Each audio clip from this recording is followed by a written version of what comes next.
teachings that say you you are not going to find the truth until you go within is what seems to be more and more accurate for me personally. And so this is almost like another way of doing that, but you're going within almost physically. You know, you're recognizing that within your physical corporeal body is this energy only, and it takes trust, I guess, that you are supported in bringing this out, because if you've been shutting it down your entire life and then you're told, okay, bring it out, it's like I don't know if this is safe. Exactly. Yeah. Don't know if it's safe. So the way that we work with that is that you let yourself feel the lack of safety. You let yourself feel the place in you that clenches, that holds back, that's afraid. And you don't try to fix her. And you don't try to blow the doors open. You let her speak. And you welcome that energy of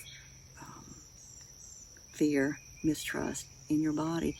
And you be with that. And you allow that. And again, we're talking about allowing, which is a very feminine principle. Opening and allowing. And so any energy that is keeping us from opening and surrendering is just an energy that's been hurt that we make a space for and allow. And in doing so,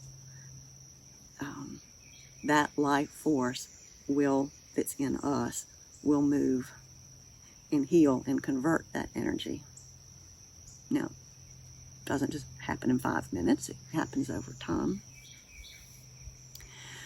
But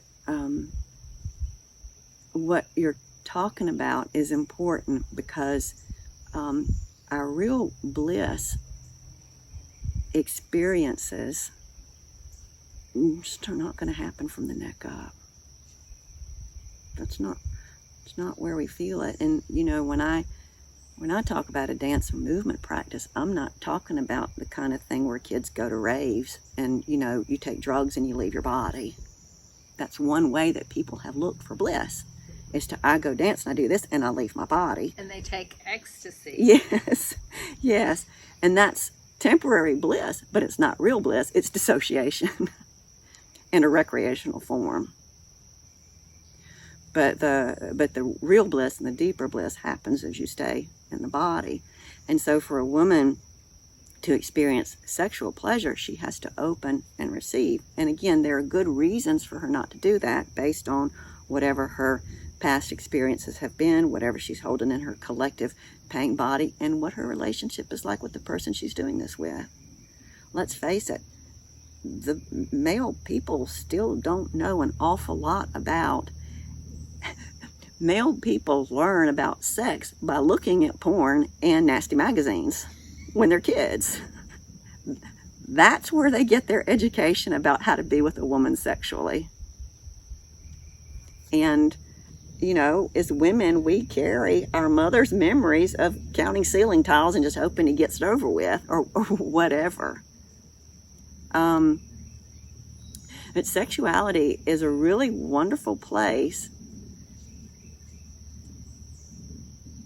to give you information about where and what you're holding in your body in terms of your personal history, personal pain, and where you're not wanting to let go.